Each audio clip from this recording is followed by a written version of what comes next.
Say again? First way to fail, yeah. No battery, no backup. Yeah. So while we're waiting for that, I'm going to do my session of the 7 ways to fail Wi-Fi6E. Who has seen the original 7 ways to fail as a wireless expert? Wow, okay. Who has seen the latest version already as well? Okay, you were at Cisco Live in Amsterdam? Yeah.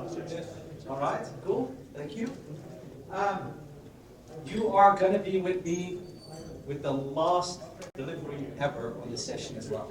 Okay. Because I gave it away to other people and they're running with it. The session is going global now.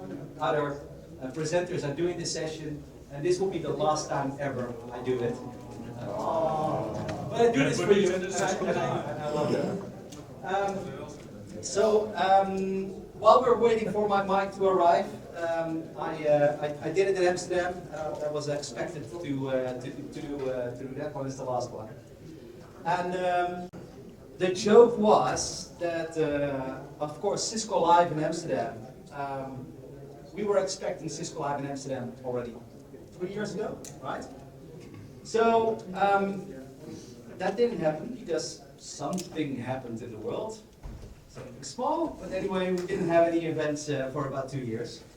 And this year we did, and then I had on stage the tent, because the joke was that I wasn't there. And then I had this video. If it's working. Start the Wi-Fi. Field number 1. Yo, Heinsius, you there? Yeah. Dude, seriously, you wait 2 years for this, and now you're not here? Yeah, oh. All right, well, I think you have. Me. Hi, I am Steven. Well, Steven's avatar. And, yeah. Welcome to 7 Ways to Fail as a wireless expert. The only problem is, I am far from an expert. The good news is since I am an AI, I can reach out to a buddy of mine. Her name is GPT-3. Maybe you've heard of her. Let me check in with her. Hey GPT-3, hope you're doing great. So, I've got a situation here, got a full room with 400 people, ready to watch a session called 7 Ways to Fail as a Wireless Expert. Unfortunately, the so-called expert is not here yet.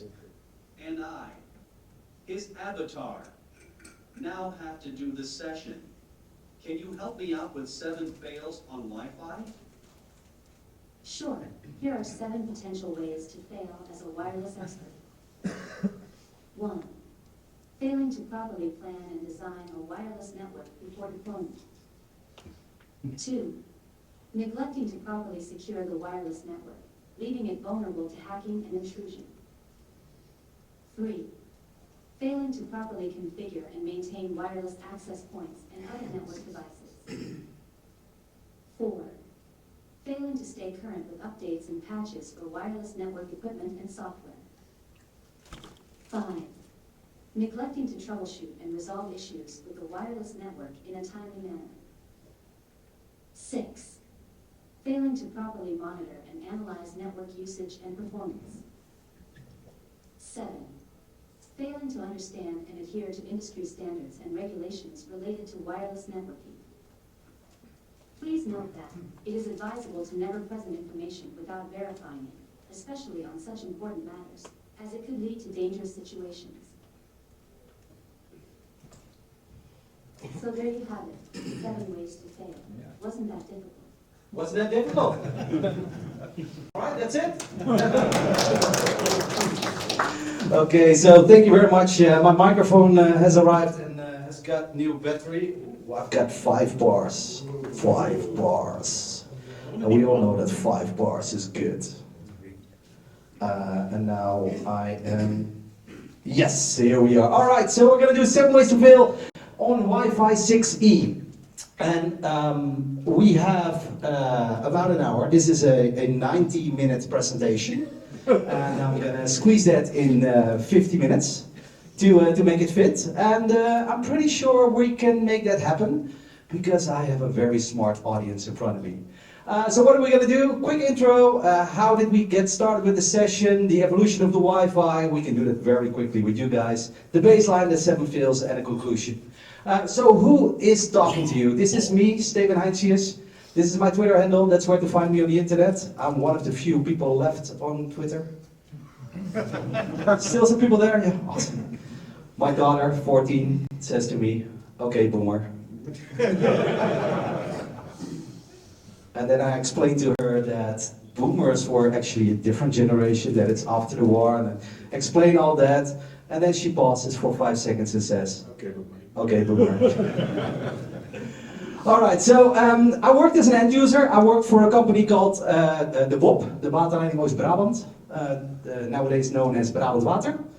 I worked as a partner. I was doing Call Manager and Call Manager Express installations, early 2000. That's when I lost my hair.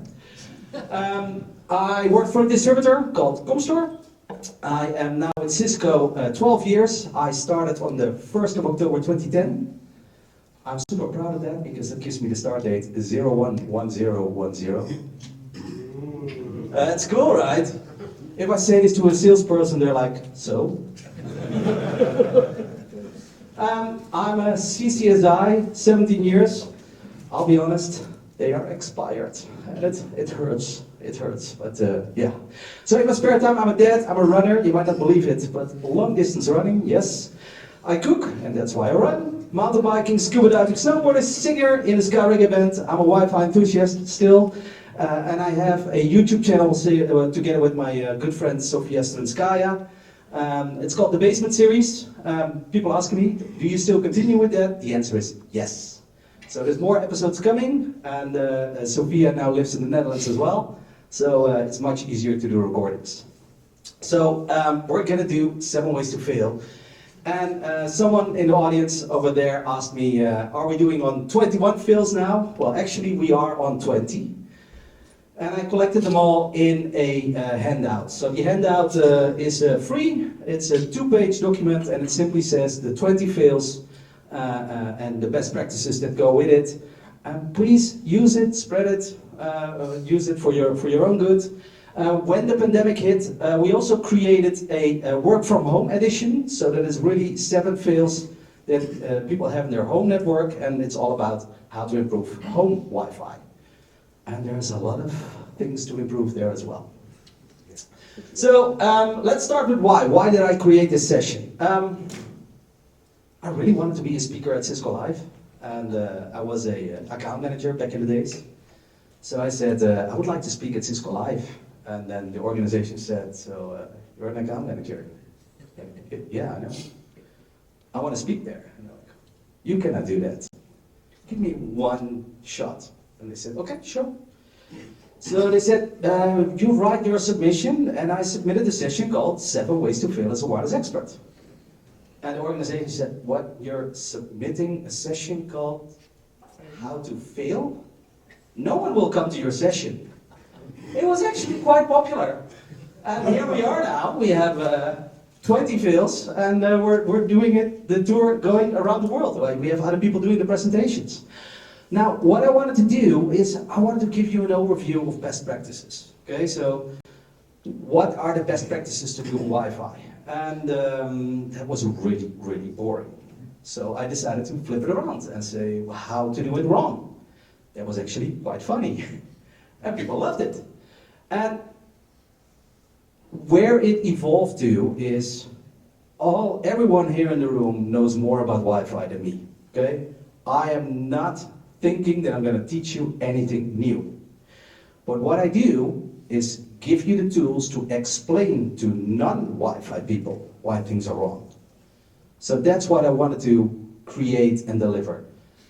Simple layman terms why things are wrong that you can replicate and that you can explain to your daughter, your partner, your boss, your CFO, people that have no idea about technology, how to explain Wi-Fi.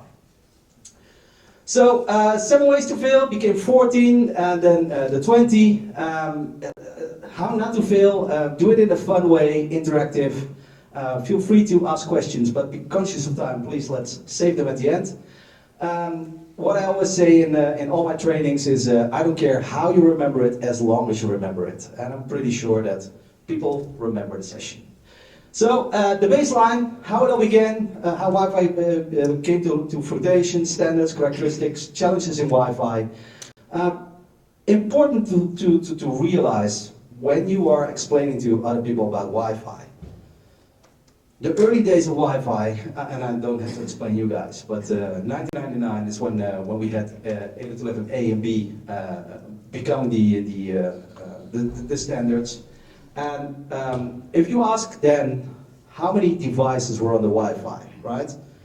It is interesting to keep that in mind. Imagine a customer site with 100 employees, okay? You have a customer in your mind, 100 employees? Yeah, all right. So, how many clients are on that network? In 1999, if they had Wi-Fi, very often they didn't, but if they did, how many devices would be there? Maybe 1 or 2, right? Or you had a really specific use case, but probably there was no Wi-Fi, and if there was, 1 or 2 devices. What cell phone did we have in 99? We had a Nokia, right? Yeah, everyone had one. 6310, smash it on the floor, runs two-way. Sony TX1000. Ooh, wow. 2005, we saw the first laptops with the onboard, the Intel Centrino chips, and that was a first step forward in more and more Wi-Fi. It was 802.11g, right, where we had wider range, but as you can see, in a 100 employee company, 5 to 10 devices max. What cell phone did we have in 2005? Palm Trio. The Palm? Yeah, we had the Palm, yeah. But definitely Nokia, Ericsson, those were the ones, right? It did not break. Which one? It did not break. So It didn't break, no, it's still working. Nokia. You still have it. I still have it. My 8310 still works. There you go. So, 2007, that was an important one. In 2007, 802.11n became standard, right? And as part of it, we had 802.11i. So that gave us better security options. And in this time period, the Intel Centrino, the native onboard Wi-Fi, that resulted in more and more employees using a laptop that had native onboard Wi-Fi. But if you would be an employee in a 100 employee company, typically your desktop was due for replacement, you would still get a desktop, right? It was only the big shots and the managers that had the laptop. But in this time period, 2007, 2010, that's when the change was. That's when we saw, if you were up for replacement, you would get your first laptop.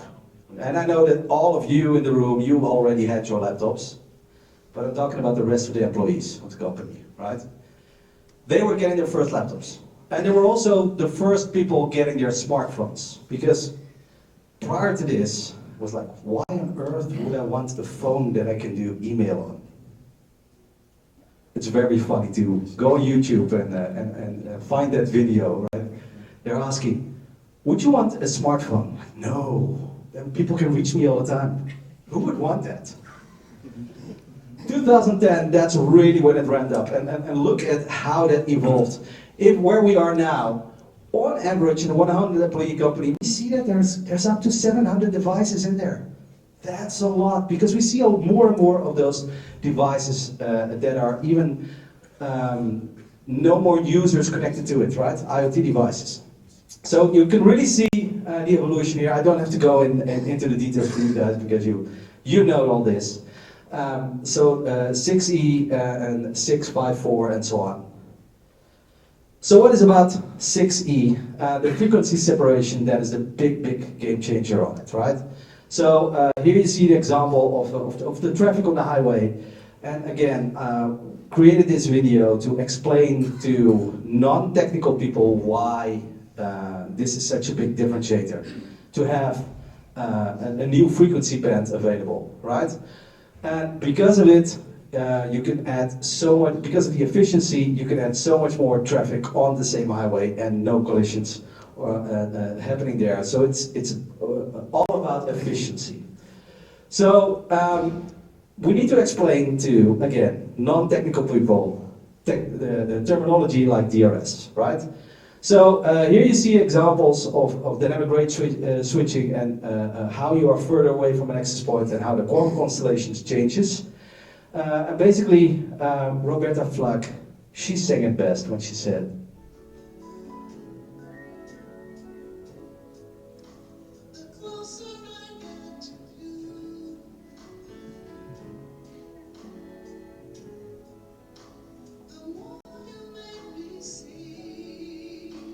so the closer you are to the access point, the more you see, the better your communication. So to explain this, I'm going to take you to a game called darts, right? Yeah, I think everyone here knows what is darts, right? I was doing this in Las Vegas, and they were like, "People watch this?" And I'm like, "Do people watch American football?" Wrong. Apparently I look like a darter. Not entirely sure that's something to be proud of, but yeah. So Michael van Gerwen, he's throwing his darts on the dartboard, and as you can see, he wants to hit a certain spot. And because he's very good, he knows exactly where to hit. Now, let's say he throws and he missed the spot. Then the dartboard in our world is actually very nice. And they say, you know what? We're going to make it easier for you. We're going to give you a bigger dartboard. So it's easier for you to hit the right spot, right? That's fantastic. Because we actually make it possible for him to hit the same spot on a larger distance. And even if there's a lot of noise around us, then you can still hit the right spot. However, instead of throwing one dart, he now has to throw a lot more darts to get the same message across. So actually, the efficiency goes down because of that. Because to get the same message across, you need to throw a lot more arrows, right? A lot more darts. Now, let's say he misses again, then they make it even easier. Again, a bigger dartboard. But then to get the same message across, he now has to throw a lot of them, right? And every time when he's throwing his darts, the rest of the room needs to be silent, right? And basically, no other player can throw a dart. So it is actually, you want to have the dartboard as small as possible, so you only have to throw one dart. So, you guys get it? I'm pretty sure in this audience, you guys get it, yes. So what else happens in the air? Shadowing, reflection, refraction, distortion, and scattering. Again, if you are trying to explain to non-technical people what is reflection, what is scattering, they have no idea.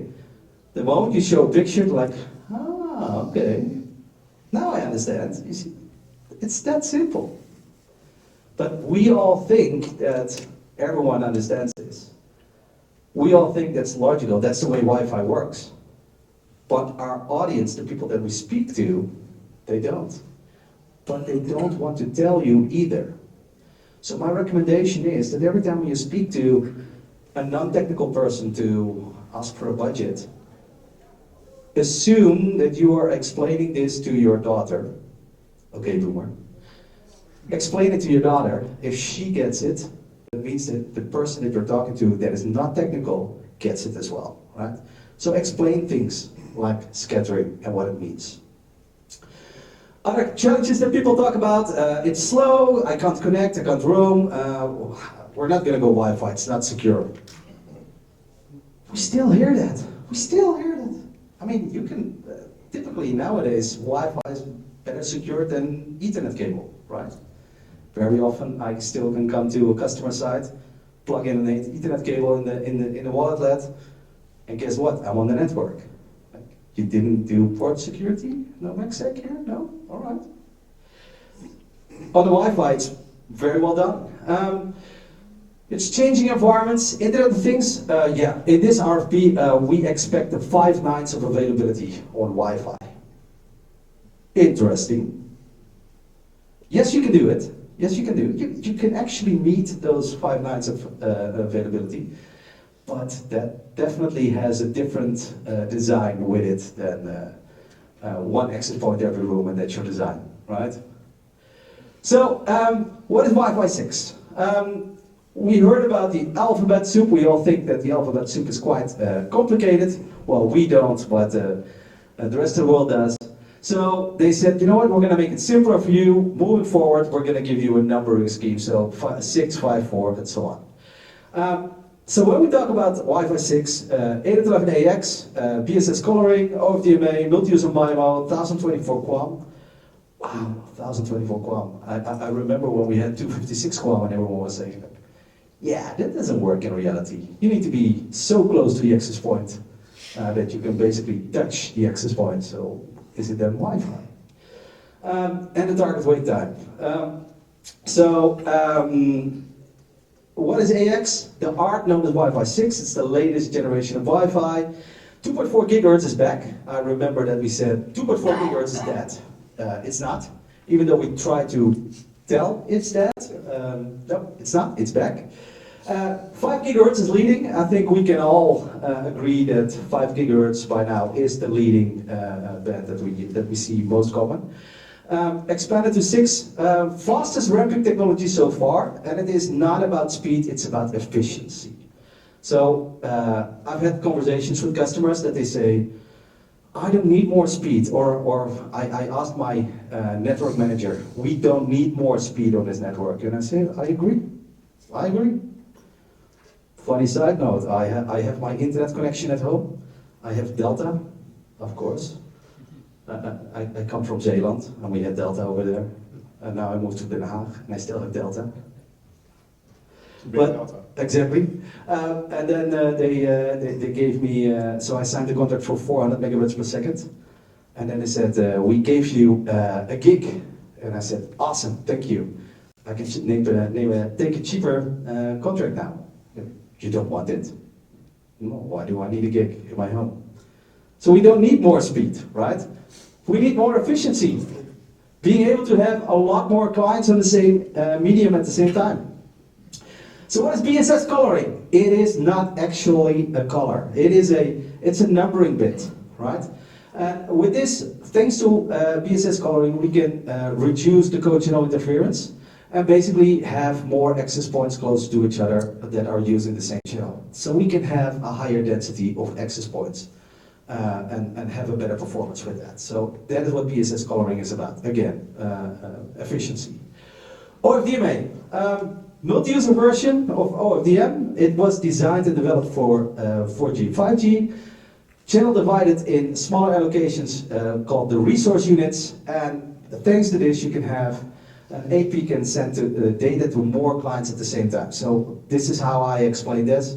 So the truck arrives, and then we actually have multiple clients having data into the truck, and as soon as the truck is full, it leaves, and then the next one arrives. So we can actually have better efficiency on the utilization. Multi-user MIMO, so multiple in, multiple out. Well, as you can see, it's not very efficient. We can actually do multiple clients communications at the same time, and now we actually have clients that do support it. Is it a best practice? Yes and no. We still don't have the ultimate best working solutions seen on multi-user MIMO. I think you agree, right? Yes, okay, good, thank you. This is a controversial one, I know. The 1024 QAM, same.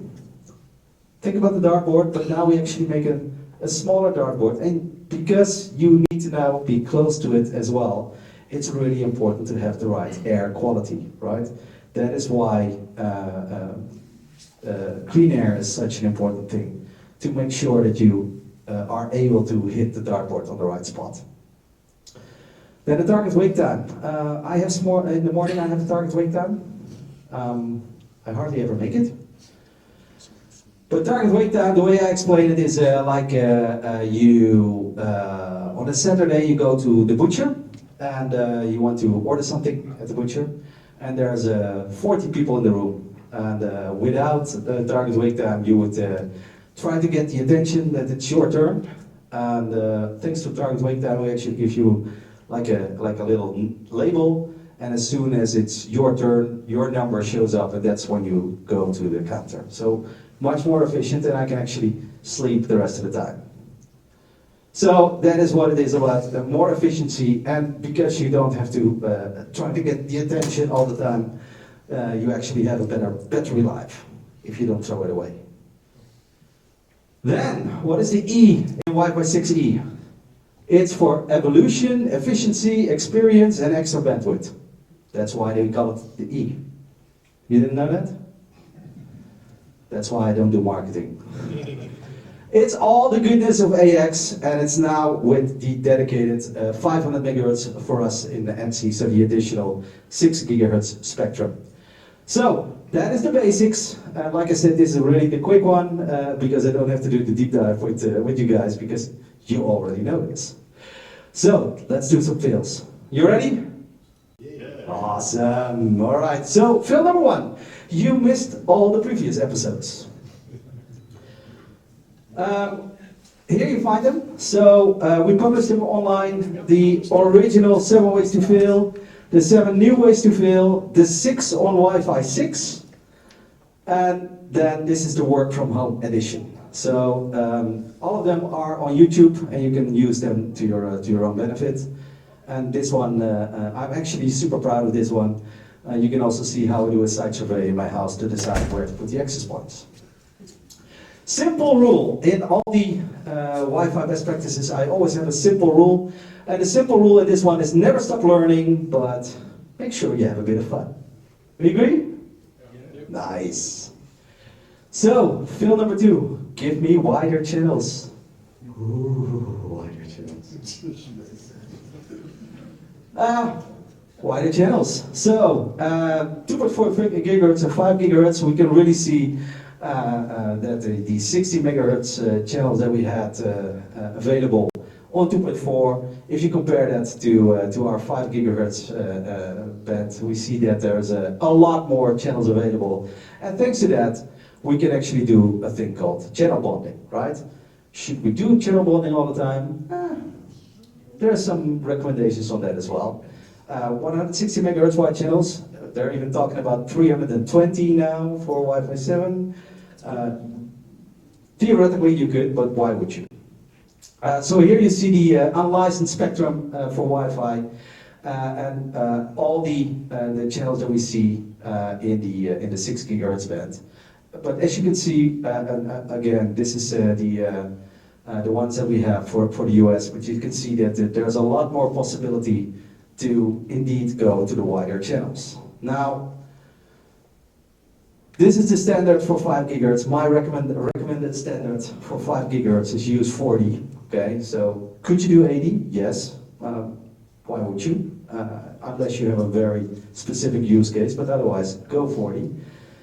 For 6 gigahertz, yes, you could do 80 because you actually do have the bandwidth for it to make that happen. But then again, think for yourself, do I have a use case for it?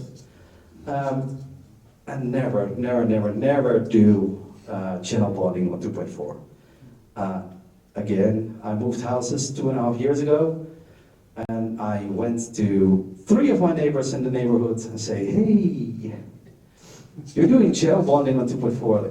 And then what? Exactly. And then I explained them in a very simple way, and they were like, oh, so how do I do that? And they actually told me that their channel bonding was turned on by the service provider. Yeah. And they had no idea. So it's very simple. I changed it, and everyone has a better performance.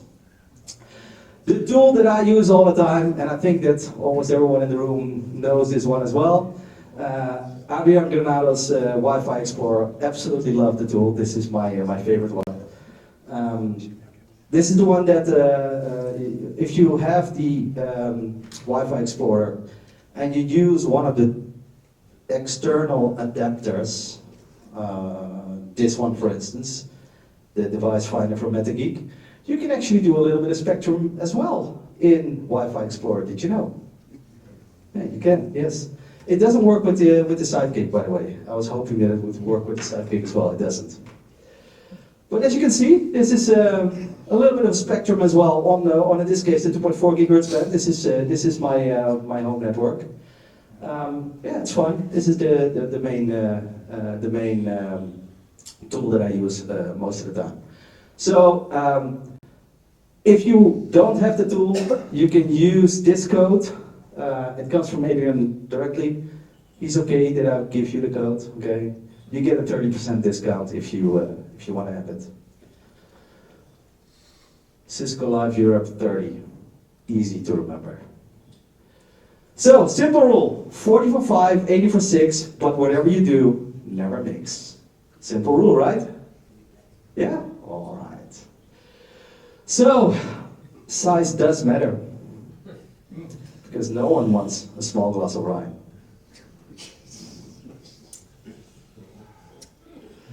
All right, fail number 3, not aligning the primary and secondary channel.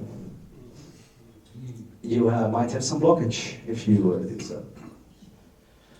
So here we have the new 6 gigahertz band, and the primary channel in this case is actually in channel number 2.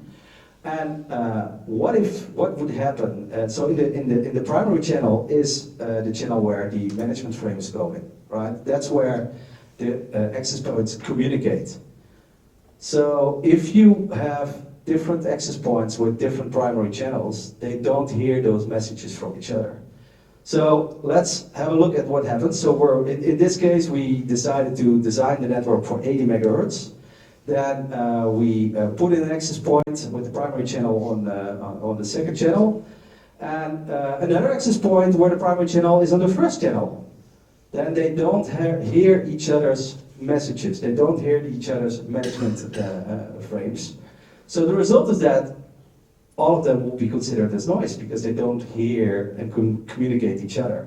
So the recommendation: don't mess with the defaults. The default is that we put the primary channel on the second channel. And as long as everyone sticks to that, it works.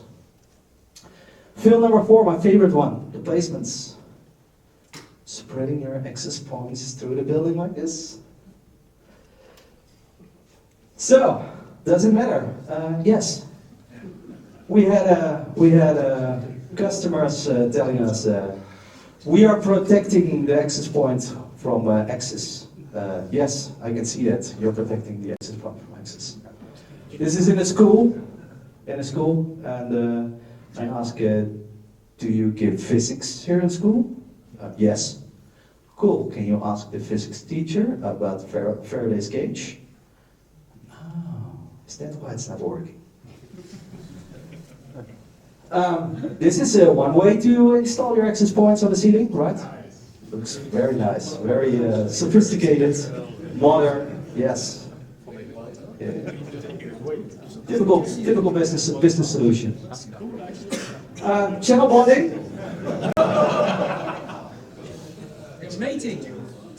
Okay, so I say it's channel bonding, but of course it's not channel bonding, right? It is indeed. It's wireless stacking. Wireless stacking. There you go. And everyone knows that this is funny because stacking is not something you do like this, right? Stacking is something you do in a wiring closet.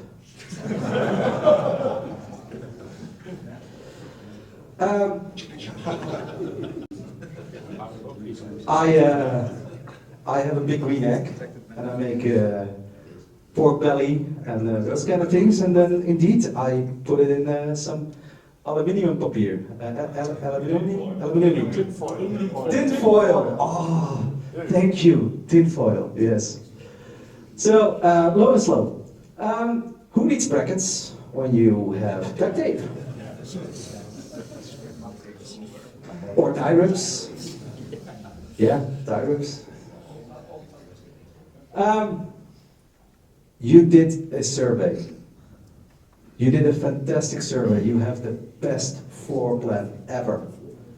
And then the event is building up their location and put all nice metal arty things. And is wondering, I thought you guys did a Wi-Fi survey and it was supposed to be good. Like, yeah, well, you didn't put this there when I did the survey. Outdoor Wi-Fi, who needs outdoor access points, right? I mean, you can simply buy a little box that you put it in, or you do it the MacGyver way. And if you need to have a little bit more, you would do it like this. I mean, we saved a lot of money on the outdoor access point here, right? So, recommendations here, put your access point horizontal because of the polarization, put them below obstructions, not between. Put them minimum 1 meter away from the obstructions because of the Fresnel zone. Discussion with Keith on Twitter, Fresnel or Fresnel, right? Missed that? Okay. Okay, Boomer. It's fresh. Fresnel. The correct antennas, and only one type of antenna. I removed those pictures from here, but I also have other pictures where they're mixing and matching different types of antennas on one access point. Hey, your access point is not performing very well. Maybe it's the antennas. Put them 3 meters away from each other. Don't put them too high. After 4 meters, you need to do something special. Don't put it behind the metal cage. There's a very good enclosures for that. And use outdoor access points for outdoor coverage. So the simple rule in this case, like in real estate, it's all about location, location, and location. All right, so fail number 5, the hype versus reality. When we launched 802.11 AC Wave 2, when it was launched, it was all about 4x4 with 4 spatial streams, 160 megahertz wide channels, multi-user MIMO. We can go way beyond 2 gigabits, and we have 256 QAM. Well, back in the days, 256 QAM, you needed to be really close to the access point to actually make it happen. 4x4 with 4 spatial streams. The best device that you could get had 3 spatial streams, and there was only 1. Right? That was the MacBook Pro back in the days. And all the other devices typically had 1, maybe 2. 160 megahertz wide channels. Yes, you could configure it, and then you had 1 channel. Multi-user MIMO. Yeah, there was a, when it was announced, there was actually 1 device that supported it. It was the Note. Samsung? Galaxy Note. It had another feature called explosion. Never really ramped up.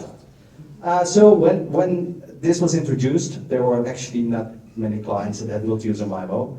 And it was downstream only, right? From the access point to the client and not backup. Where we are today, so the features that we are talking about in the new generation of the access points, they're all there, and there's actually clients that support it. So you actually have the benefits that are in there. All right, a little demo. Again, I want to show some of the capabilities, and of course it turned off by now. So, conscious of time, I will not show everything, but it's always fun to show a little bit. Come on, big boy.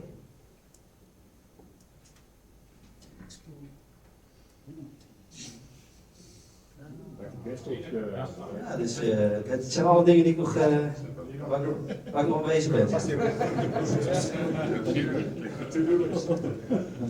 Nou, thuis heb ik gewoon 3 schermen naast elkaar staan en dan heb ik zeg maar met 2 schermen.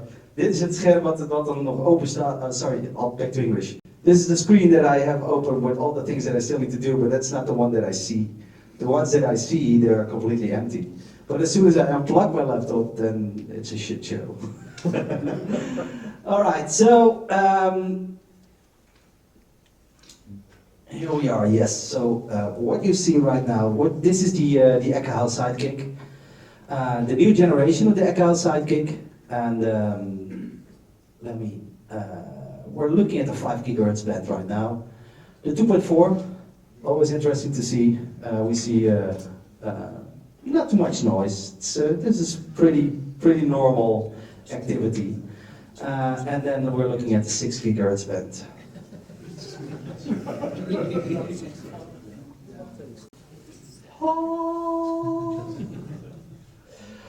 But very interesting to look at some sources of interference. So, any one of you recently became a father or a mother, parent? Anyone? No? No one? No one? Oh, yes? Someone in the back? All right. Everyone else is already having older children. I can see you have tired faces. You have teenagers. Or even older.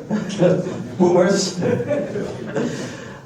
So if you recently became a parent, you probably know what is this. It's a baby phone, right? A baby monitor. And it's very popular to use baby monitors that have a camera. And it's very interesting to see how that looks like. It is complaining that the battery is running low, of course. But look at what we see happening here already in the amount of activity that is happening right now on the air. Okay, so what you I have echo on it. What you're seeing here, look at how dark red this gets. This is actually the activity. It died, and as you can see, it died, and immediately it stops. Right? This is an example of a device that generates energy on layer 1 that is not being picked up by Wi-Fi. It hears that there is energy, it hears that there's something in the medium, but it doesn't understand the language. So that is why you always need to look into, if you're working with a wireless camera, which I would not prefer, but if you're working with a wireless camera, make sure it's a Wi-Fi camera. This is one of those devices you see a lot of advertisements on Instagram, Facebook, Twitter, TikTok. It's a camera that you can buy for $25, $30. And you can stick it anywhere, and it works. You can stick it anywhere, it's absolutely true.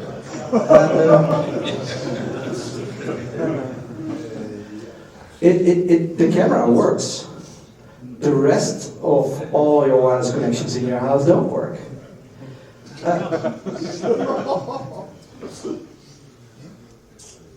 This is actually something that people bring to office environments and say, I want to keep an eye on my drawer in the office. And then they're complaining to you, like, the Wi-Fi is really bad lately.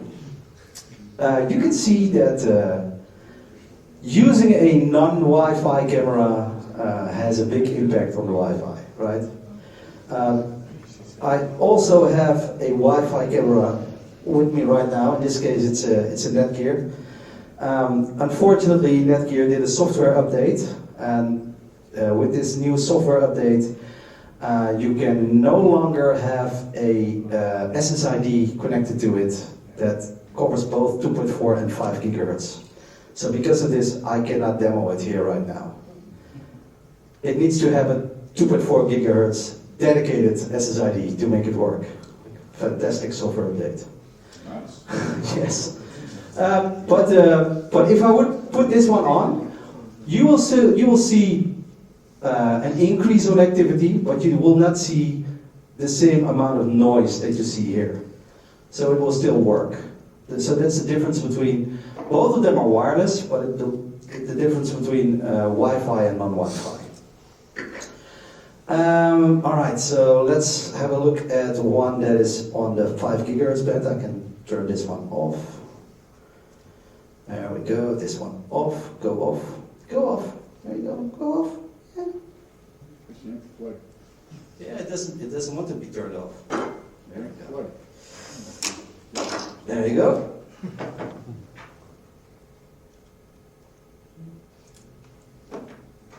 All right, and then you might think, what is this? What is this that you just inserted? This is something that you see in almost every office environment. It's a motion detector. It's a PIR, yes, it's a motion detector. And the interesting thing is, this is where he is. That's it. And you immediately see the red line going up, right? And this is just one motion detector. And if there is motion in between, if it recognizes, it detects motion, that's when it moves, right? That's when it moves. Now let's say you have a room in an office and there's 3 or 4 motion detectors in the corners, and they're in every room. And then you have a Wi-Fi network where you set up the access points to do auto channeling as soon as it recognizes there's interference on a certain channel. The result will be that the one access point in that one room will decide to put on another channel. And the next one, and the next one, and the next one. So you can actually see that this is interfering with your Wi-Fi network.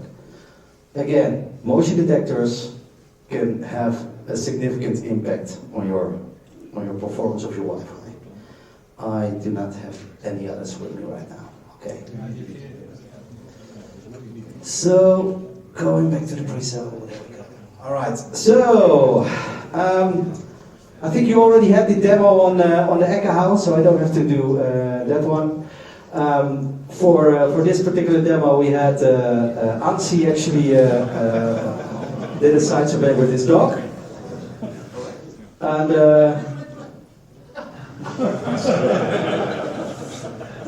the statement that he wanted to make with this is that you can actually do a site survey on the back of your dog, and it generates so fast you cannot outrun the Sidekick 2.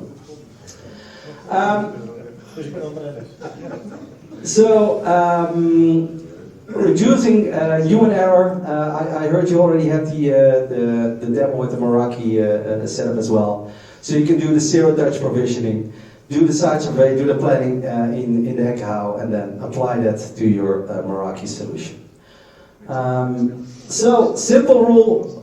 No, now more than ever, you need the smartest chipset, both in your Wi-Fi access point, as in your infrastructure and in your site survey devices. So, fill number 6, listen to the architect. And I'm not talking about you. I'm talking about the building architect, yes. So, I was told, and this really hurts, but access points are ugly. You heard that? It used to be. They're much better now, huh? So, what do we do with things that are ugly?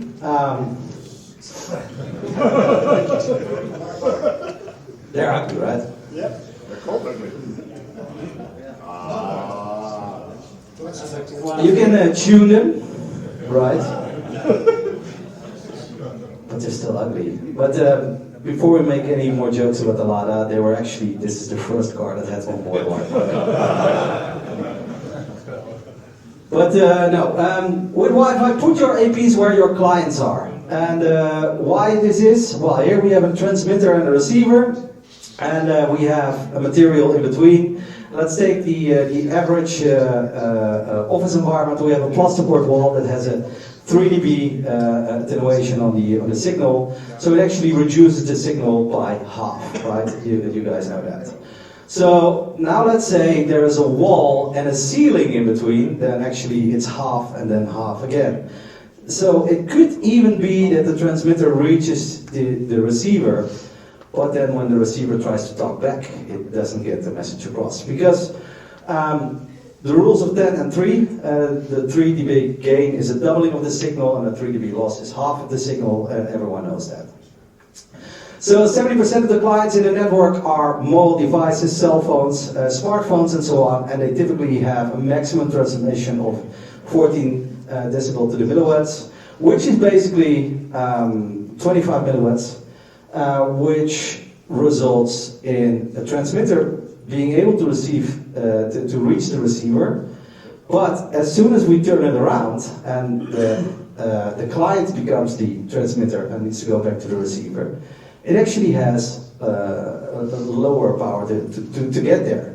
Now let's put the wall in between again, and then it could very well be that you are in your hotel room and you have 3 bars on your phone because it can hear the access point.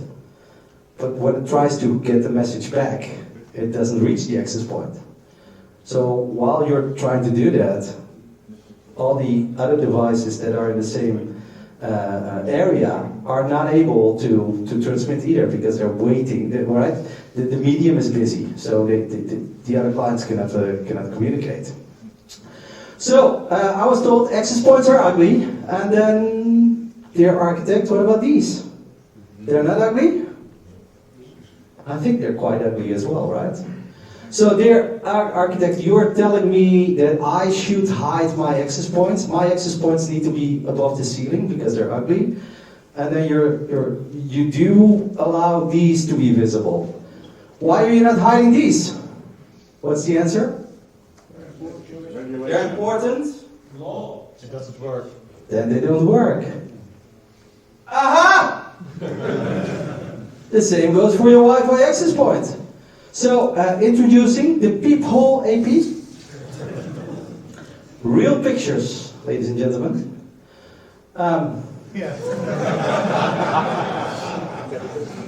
Real pictures. I love this one. Imagine yourself being on your bed here in the hotel room and you're looking at the ceiling, you see this. Good coverage, yeah. I actually do like this one. I do like this one. Yeah, that's nice. No, but seriously, I mean, there's really good solutions out there. In this case, this is Oberon that I'm showing, but there's other brands as well. You can very nicely hide your access point in the ceiling and still make it look nice, and at the same time have proper signal. Also, for outdoor, you don't even recognize that there's an access point in there. This is actually my favorite simple rule. Can you read the logo? You're probably good to go. So, if you can see an access point and you can read the logo, that means it's not being blocked. It also means that the access point is not too high. If you can read the logo, you're probably good to go. Fill number 7. I'll wait for the next upgrade. This is by far the fastest transition ever. And we are now in a world of hybrid working. It is moving forward. You see that in 98% of all the meetings that you will have moving forward, there will be one or more people not joining the meeting that are not in the office. And you're going to do multimedia over those meetings. Now we're doing those multimedia meetings on Wi-Fi, because how many people actually do plug in a cable nowadays? And I know I do, and I know you do, and I think that most people in the room here do, but the average user never plugs in a cable anymore. They're like, it doesn't even fit. Hey, we have a dongle for that. So we really see this one ramping up as the new way of working. Wi-Fi is mandatory for us to be successful. And don't wait till tomorrow with what you can do today, is the simple rule on this one. So in conclusion, Wi-Fi6E is here, it's real, it's happening, and it benefits us all.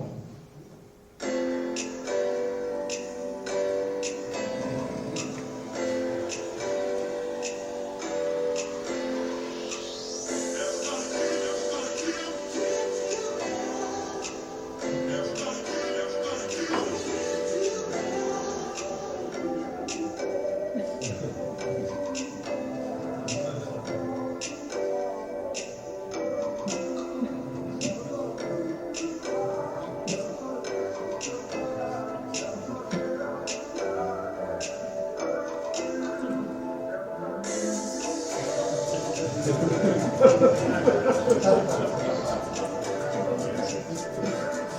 right, that's the end.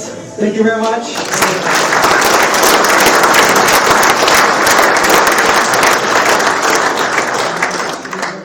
All right, that's it, ladies and gentlemen. Thank you for your time. I hope you enjoyed it. This section, my Twitter handle is where you can find the handout as well. You've learned 7 things to look at when you want to be an expert. You've learned 7 things to look at when you hire an expert. And if you think hiring a professional is expensive, wait till you hire an amateur. And if you search well, there's always someone willing to do it cheaper. All right, thank you very much.